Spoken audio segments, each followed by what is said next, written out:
So it's cool because it has a round brush and a blow dryer, so it kills two birds with one stone. You can style your hair as you dry it. It's easy to hold, easy to use. So I'm going to show you how to do it.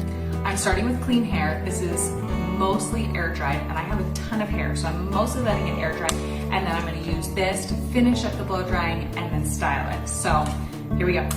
There's 3 settings on the spin airbrush: low, high, and cool. And then also you use these buttons to rotate the brush one way or the other. It comes with 2 spin airbrush attachments. This is the 2-inch wide one, and this is used for more volume and more body. You just use these buttons on the side to pop it off. And then this is the 1.5-inch spin airbrush. It just pops on like that, and this one is used for more of a curl. They also sell a hot air brush with a paddle attachment if you don't want the spin brush or the round brush. I'm going to be using the 2-inch one today because I just want some more volume up on top. I have long hair, and so sometimes that can weigh my hair down, so I'm going for volume on the top.